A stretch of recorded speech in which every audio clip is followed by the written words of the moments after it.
What's up, everybody, and welcome to the Wait What Are We Talking About podcast, episode 151. My name is Bret, aka Enigma9011, and you can catch this podcast live over on twitch.tv/Enigma9011 every Sunday, usually at 8 p.m. Eastern. You can watch over there, join us on the conversation. If you're in the chat, we'll have some fun over there. But if you can't catch it live, that's A-OK. Go over to YouTube and podcast services, or drops topic by topic and put as one big video and MP3 for your amusement on the following Friday. Last but not least, hashtag ad merch store. Get all of your swag over there. T-shirts, cups, backpacks, and more. Rep the brand. Support us. We would love you for it. Any way you can support, really. Helps out a lot. Reviews, comments, likes, all that stuff. Speaking of support, Extra Life is coming up on Saturday, November 26th. It's right around the corner. Holy crap. 24 hours of gaming, trying to help out the kids in Children's Miracle Network hospitals, raise some money for them, help them out. So yeah, 24 hours of gaming. You join us over on Twitch or here. Join in on the fun. Anything you can do to help us out, whether it's donate, spread the word, whatever it may be, would be appreciated. And we'd love you for it there.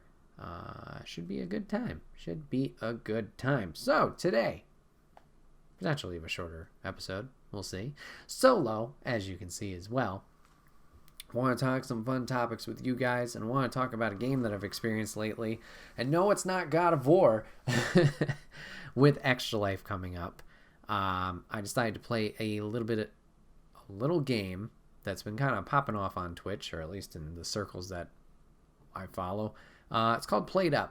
Decided to set that as part of the schedule for Extra Life, and decided to stream that prior to kind of get a little bit of practice and kind of see from a playing standpoint how the game was, what I needed to do, and honestly how difficult it was playing on my own.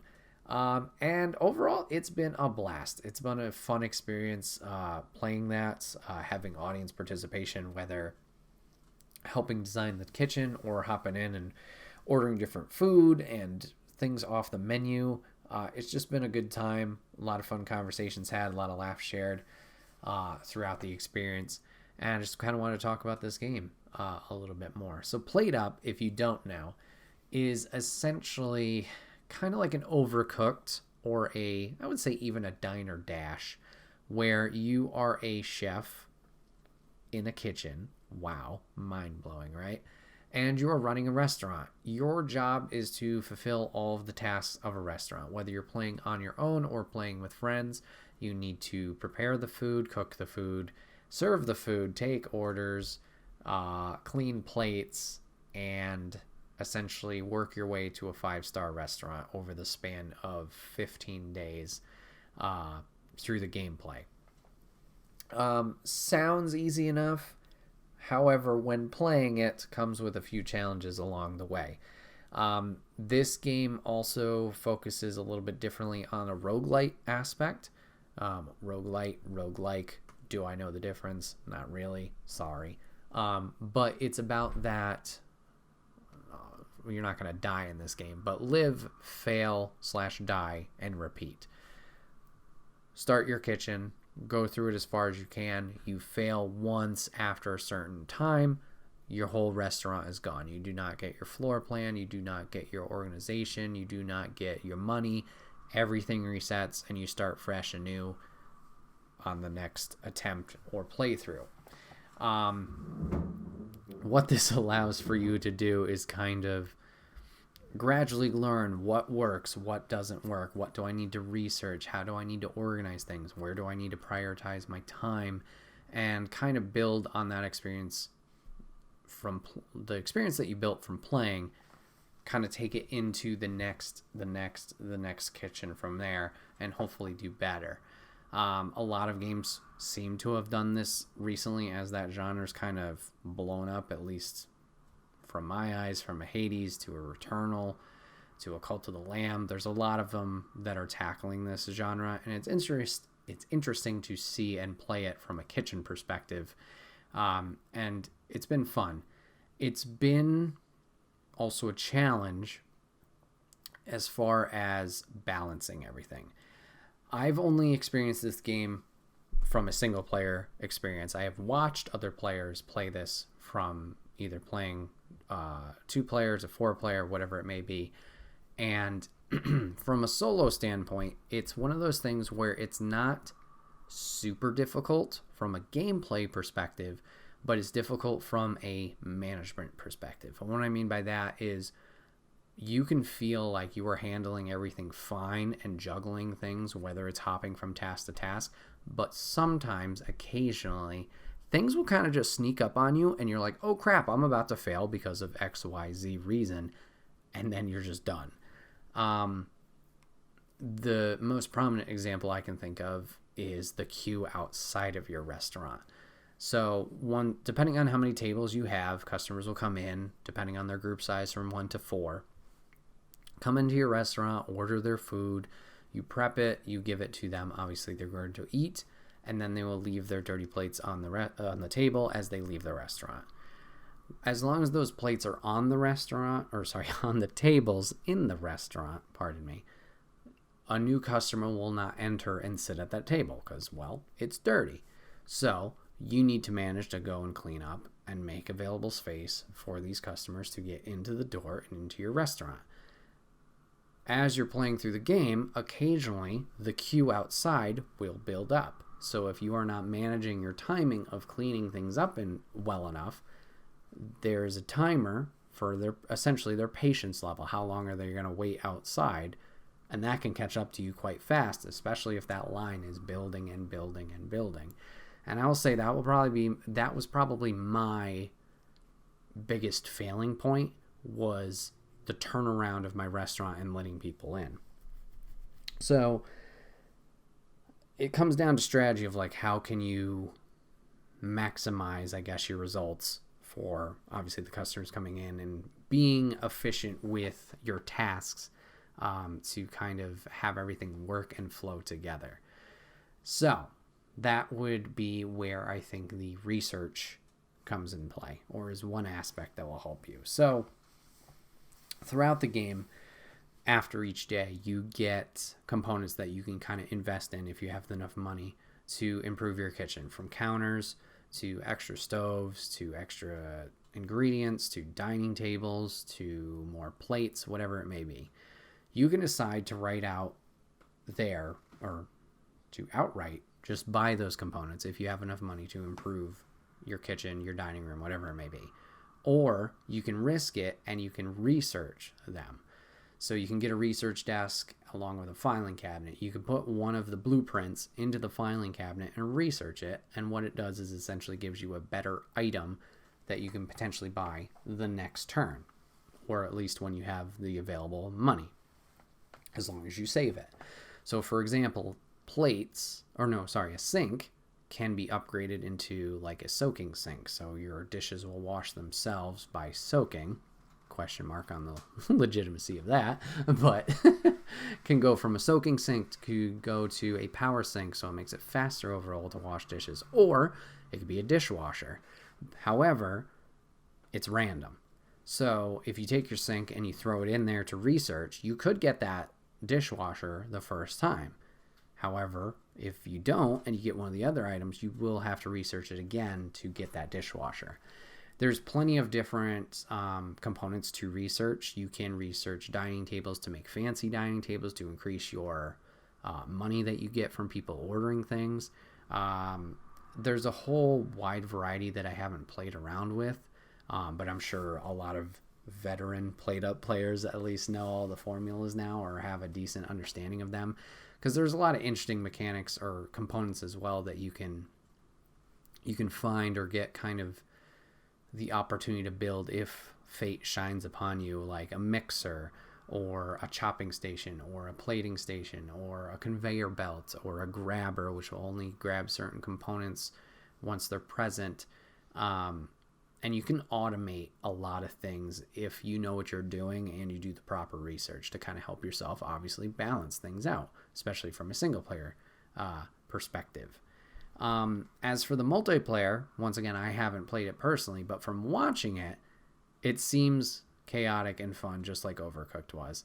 Obviously, numbers of customers are going to be a little bit different, whether it comes from group size or just how many people are going to show up throughout from a single player to a multiplayer experience. So the difficulty, I would say, is organic, or I can't think of the exact term, but it scales. It scales to you. So whether it's 1 player, 2 player to 4, difficulty does seem to scale in that aspect. So it is constantly either a challenge or at least there's some engagement there. It shouldn't feel like you're coasting. And seeing what people kind of do with their kitchens, especially in the later game, is nuts. Shout out to Cortilli. She's a streamer that we've watched from time to time, and seeing how she's automated her kitchen at late stages of the game is insane.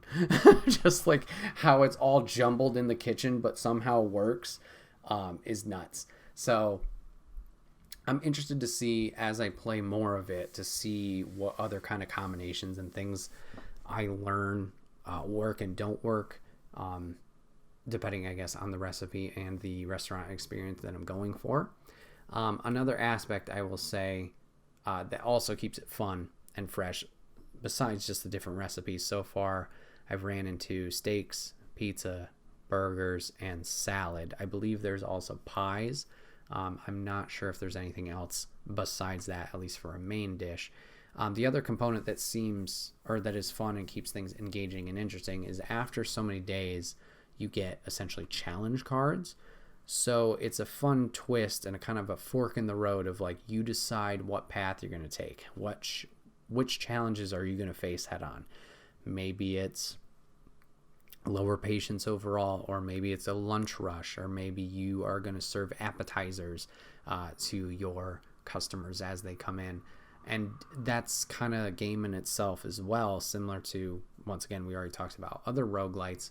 I'll bring up Hades just because that's one I can kind of relate to a little bit more. Like Hades, that was entirely that game. From room to room, you would make these decisions of what power-up am I going to go after? Am I going to fight the boss now? Am I going to go improve my character? Or am I going to improve my weapon? And these were decisions you need to make after each room individually in Hades. And that may not happen as frequent in PlateUp with these challenge cards, but it keeps that fun factor and that intrigue going, and it doesn't get bland throughout that 15-day process of trying to reach your 5-star restaurant. So that's fun. What happens when you do eventually reach 5 stars? I don't know too much past that point, but I know you can make a franchise after you get 5 stars. So I think this is essentially a way for you to continue these kitchens that you've completed, up to that point. And once you fail that initial run, you can start carrying things over from that restaurant into a new version of it and kind of keep working on it from there. Like I said, I don't know 100%, at least from my point of view and perspective, how that works out, but there is more to do after that 15-day span if you do succeed and achieve that goal. I mentioned earlier, like, a chat participation. So there is Twitch integration, which is a fun feature for most games that they include it into. So chat, it's a very simple thing. They can join your restaurant, they can visit it, they can order food, and even include bits into like a tipping situation if they want to. So it's not the most elaborate, I guess you could say, but it is fun just to be like, oh, it's so-and-so, oh, it's so-and-so popping in. Just, having their little name over their avatar instead of just Joe Schmo, 1, 2, 3, 4 dudes just walking around, whoever. So that's a fun aspect that they've added to the game that I appreciate. But yeah, it's just been a fun experience overall. I'm curious. It's a weird formula because, like I said, I mentioned Diner Dash and then Overcooked. It's a weird thing to kind of think about of like, why are these games so fun, at least in terms of the theming or what you're doing. A lot of us, when we think of jobs that we want to do, usually the service industry is not one of them that stands out, but this simulated one, oh yeah, we're all for it, and it's a blast to do. And maybe it is because, well, you can fail in these and there aren't really repercussions. Maybe that's the allure of it, I'm not sure. But yeah, it's a welcome experience and game that was put out this year. big props to the team that put that out or has put this out.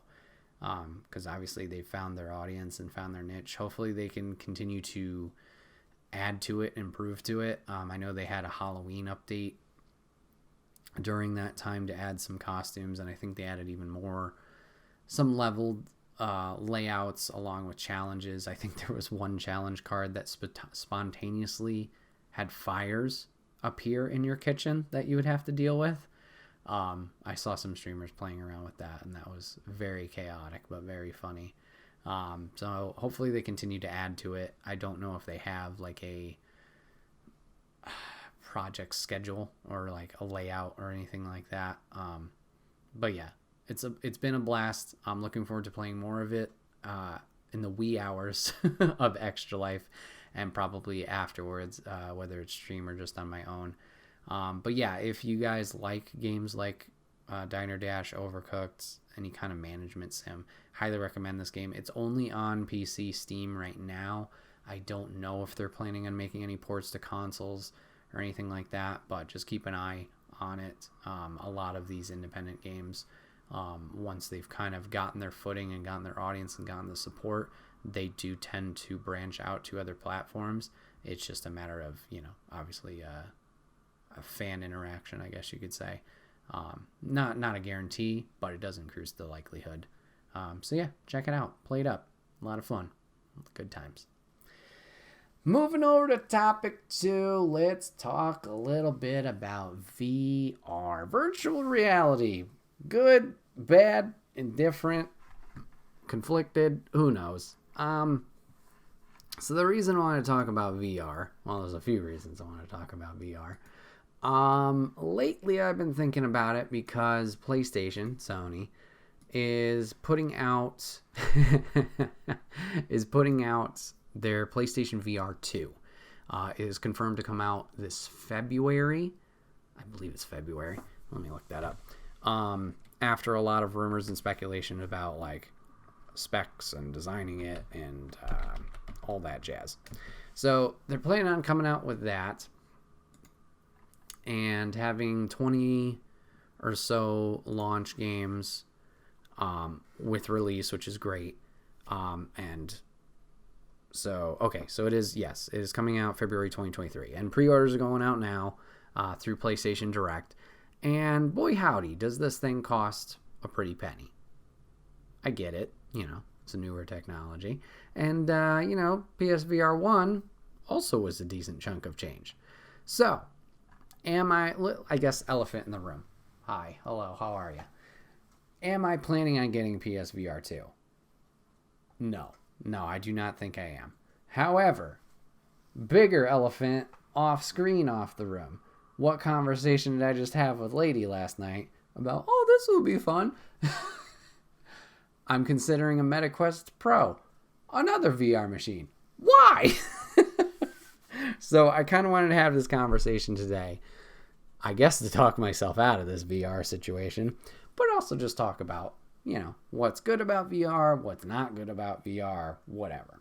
So yes, Mrs. G in the chat says, barf. We'll start with the cons. Yes, VR can be a very divisive thing. Either you love it and you enjoy it and you have a great time, or it's either cool for 2 minutes and then you got to yak, or you put it on and you feel like you're going to yak. Motion sickness is a curse that I do not wish on anybody. I will say, from my experiences with PlayStation VR 1, I guess on the opposite side, we'll do pros and cons that way.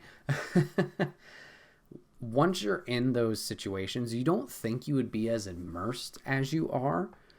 But if the game and the developers do it right, it is insane how this simple headset and headphones setup can transport you into a different world. If you've watched streams in the past, my experience with Resident Evil 7. Resident Evil 7 is an amazing game regardless of VR or not VR. The sound design, the way that the levels and the atmosphere that game creates puts you into the baker's like lake house or swamp house, whatever you want to call it. And taking the step into VR, into that environment, is absolutely terrifying.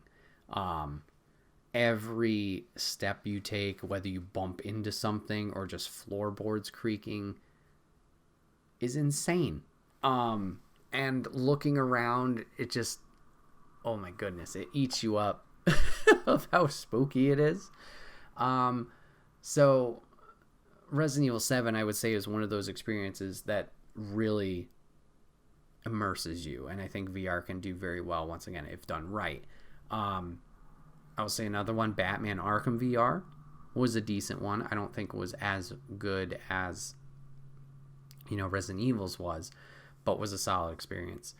I can't necessarily off the top of my head think of a bad one, but I would say, at least for a standout of like, I'm in this house or I'm in this location, Resident Evil 7 definitely stands out amongst the others.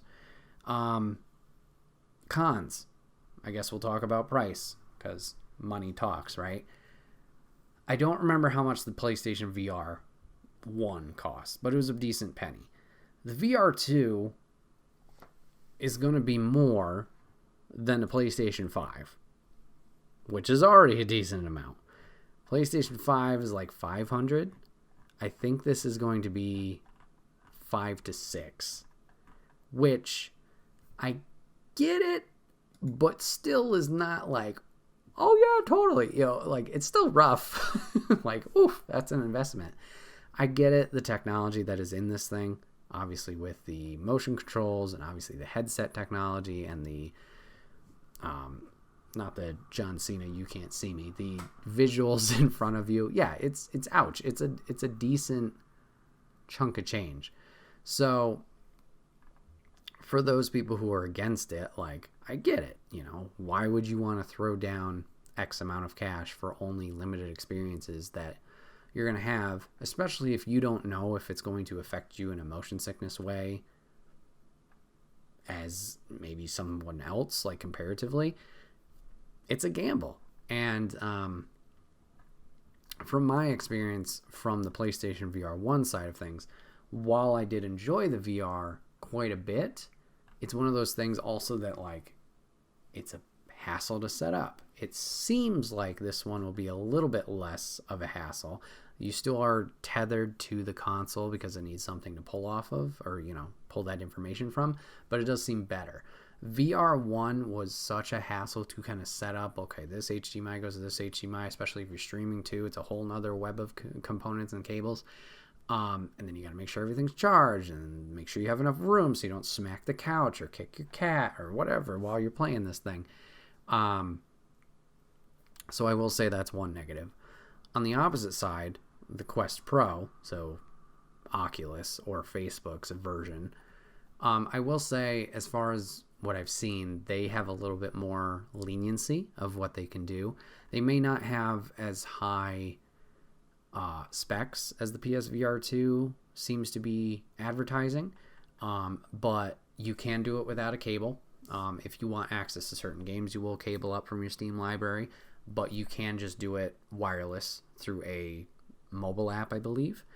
And you, with the Oculus, you can kind of, as you're setting up your game area, you can tell it what areas are safe, and then it will warn you if you are getting close to any of the barriers. So it will essentially allow you, while having the headset on, if I'm not wrong, see through it, and then you literally, like, draw a border with your motion controller, however you do it. So that's kind of nice. So even if you can't make a designated, like, move the couch back, let's make a big rectangle, you could create a safe zone for yourself where it will attempt to warn you if you're getting too far off of the playing area. And with VR1, well, that wasn't really the case, as running into couches and tripping over things did happen from time to time.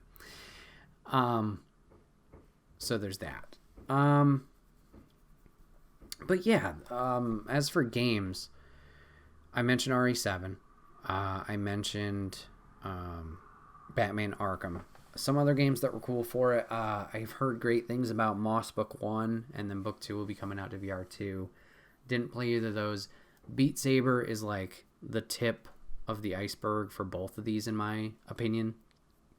If you like Guitar Hero, if you like DDR, fantastic game of just essentially taking your little like lightsaber controllers and cutting through different musical notes and also like avoiding things and obstacles along the way.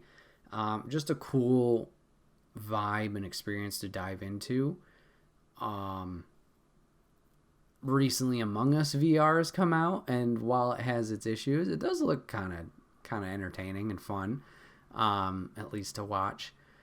And I guess that would be something as of note too, is a lot of these games do turn out to be just kind of experiences, which I guess could be a con of VR, where when you buy a game, you want to get your money's worth. You want to get something out of it. And these experiences, while obviously still very good and do a great job of immersing you and stuff, can be very short. One experience I can think of, which was released for free when, I think it was Spider-Man Homecoming, or maybe it was Far From Home was coming out. They put out a PlayStation VR software for it. And essentially all it was, okay, you're Spider-Man, web these targets up, and then at the very end you do a swing, and then it was over. It was a little bit longer than that, but you could complete it essentially in 30 to 45 minutes. Some of these other experiences are in the similar realm where it's like a 2 to 3 hour experience, which isn't bad. It's just sometimes it's like you're just starting to kind of get not the interest, but you're just starting the engine, you're just starting the experience, and then you're wanting more after, but then there is no more after. So there haven't been many VR experiences that have been like a 6 to 8 hour experience as far as I know. RE7 was the full Resident Evil 7 game that you could play through, and that was incredible, especially being one of the earlier titles to do that. Batman Arkham VR wasn't bad, but that was maybe 4 to 5. And it was limited in ways of like, you didn't have full freedom of Batman. You would kind of teleport from area to area as you moved along and just solve different puzzles. Didn't do any combat or anything like that. So yeah, it's going to be interesting to see as VR2 launches, and as I guess, Oculus and other companies kind of proceed with VR, kind of to see how these experiences kind of grow and evolve over time. I know Half-Life Alyx is another VR title that a lot of people have talked highly about. I'm not sure how long that experience is, but it seems like it's a more healthy one or hardy one. As for the VR2 launch titles, like I said, they do have 20 that I believe they'll be launching with, which is great. They have, I guess their standout would be Horizon Call of the Mountain. So this kind of ties into the Horizon Zero Dawn, Horizon Forbidden West, that universe. I don't know too much about the game, but I'm interested to see what kind of experience that is, at least from a gameplay and time, I guess, investment point. Like, is this just a simulator where you're experiencing that world from a first-person perspective, or are you actually going to be journeying through? Are you dealing with the robotic, animals and trying to take them out? Are you scaling things by climbing them? What's the full experience you're going to be having in this? I'll be intrigued to see. Firewall Ultra, I think this is a follow-up to a Firewall game that was announced on PlayStation VR 1, essentially a shooter, did decently well. Resident Evil 8 Village now finally has a full VR mode, so that is a decent experience in there in a full game, so that'll be cool to see. There's Star Wars Tales from Galaxy's Edge. I want to say this is just a walk-around Star Wars experience, so could be cool, transporting you into that scenery, similar to, I guess, a Disney park with the Millennium Falcon and then Batuu, but don't know what you're doing as a player other than just being there. No Man's Sky, decent, not a game for me, but I think that's a full one. Some other ones I don't know too much about. We got The Walking Dead, Saints and Sinners. We got Demeo, and that's all the ones they list here. PlayStation blog, you gonna give me some more? Of course I gotta search for it, don't I? So yeah, it's $550 at launch. So that gets you the headset, 2 controllers. You could also get a bundle for $600 being with the Horizon game. You get a charging station for $50 if you want to be fancy. Nope, it didn't list the games there either. Thanks, PlayStation. Maybe in this article? 11 new. Dark Picture Switchback VR. That's like a rail shooter. So essentially a kind of arcade style. Shoot targets, shoot bad guys. Crossfire Sierra Squad, no idea. Light Brigade. Ooh, City Skylines VR. How the hell is that gonna work? Are you like God mode, just hovering over building cities? Maybe. Cosmonious High. Okay. Oh boy, a Hello Neighbor game. Hello Neighbor, Search and Rescue. I think that's the, what's the term? It's like Evolve, where it's like 1v4.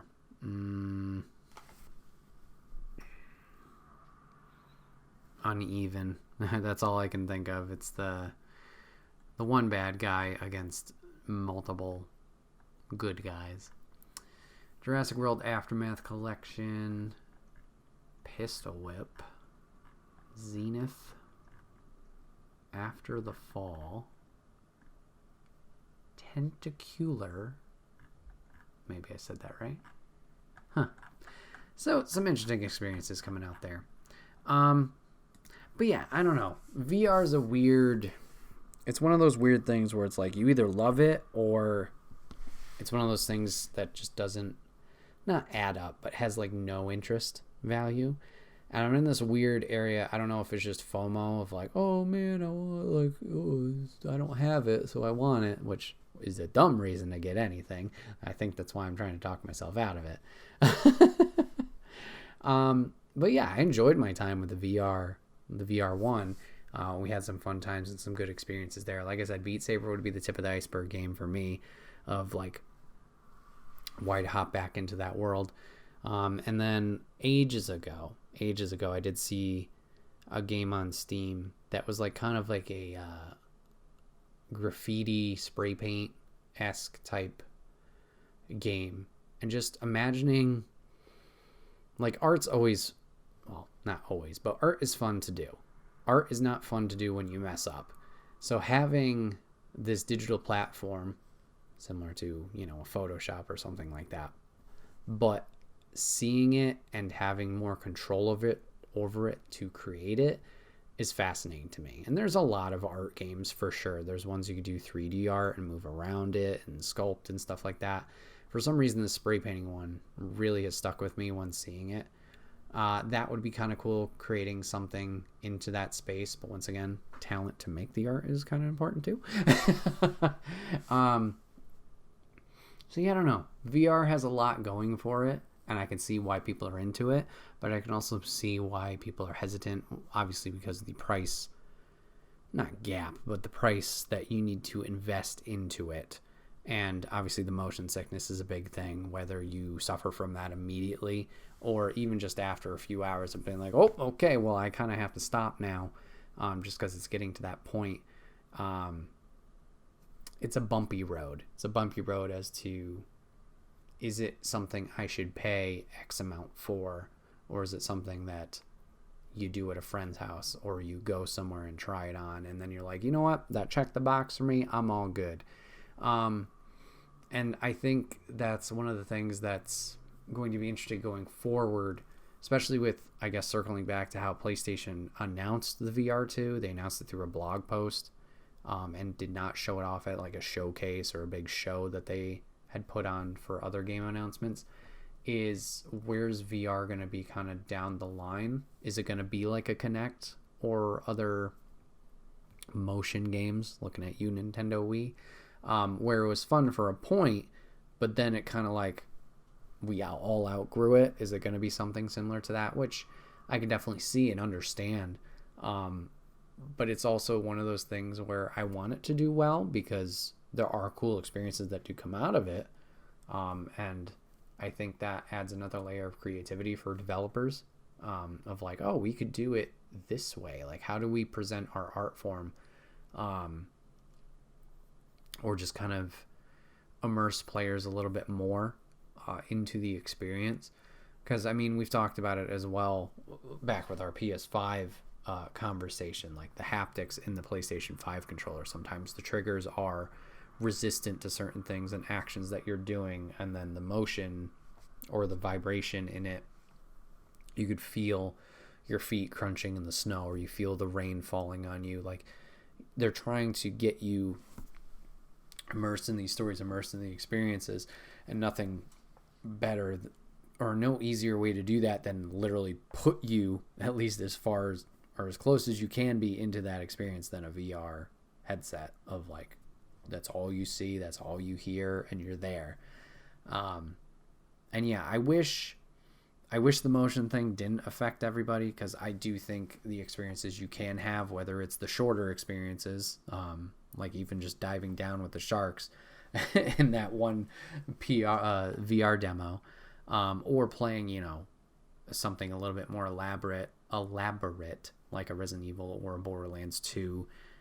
It's neat, even if you don't complete those experiences, like just being in there and having your brain kind of trick you a little bit. Like, obviously, you know, I'm at home sitting on the couch in this thing, like just having that oh wow moment of, yeah, I'm really in this place. It's similar to a movie experience. Like, you're fully invested in that movie. You don't feel like you're in that world, but you're invested in that story, and the things around you don't matter. You know, it's the escapism, I guess. And same could be said for like theme parks, if they have really good theming. Like, wow, I'm really in this place, and the matters, the problems of the world don't even affect me right now. And VR is just another level of that experience that games can have on people. And yeah, I want it to succeed, but I get it. It's very niche. And like we've talked about today, a lot of pros, a lot of cons to to either side of the conversation. So yeah, not a really great focus topic, I guess, here, but just blabbing about VR and talking myself out of getting another VR, 'cause money. I don't know. This has been another episode of the Wait, What Are We Talking About podcast. My name is Bret, aka Enigma9011. Appreciate you guys hanging out with me, giving us a watch, giving us a listen. If you guys want to catch it live, you can always go over to twitch.tv/Enigma9011 every Sunday, usually at 8 p.m. Eastern. You join the chat and the conversation over there, like Mrs. G and Papa Griff did today. Love to have you in on all the fun. But if you can't catch it live, that's a-okay. Go over to YouTube and podcast services the very next week, where it's dropped topic by topic and put as one big video and MP3 for your amusement on the following Friday. Last but not least, remember, guys, any way you can support, whether it's big, whether it's small, does help out the channel a lot. Whether it's merch, whether it's likes, shares, anything like that, reviews, please help us out in that way. Like I said, it may seem small, but it does go a long way, and we would appreciate you for it. Extra Life is coming up on November 26th. That is a Saturday, 12 p.m. Eastern, 24 hours of games, raising money for Children's Miracle Network hospitals. If you can help us out with that as well, whether by donating, watching, or even just spreading the word, it helps out a lot, and it would mean the world to us. Appreciate you guys hanging out today, giving us a watch, giving it a listen, and we will see you guys on the next one. Take care.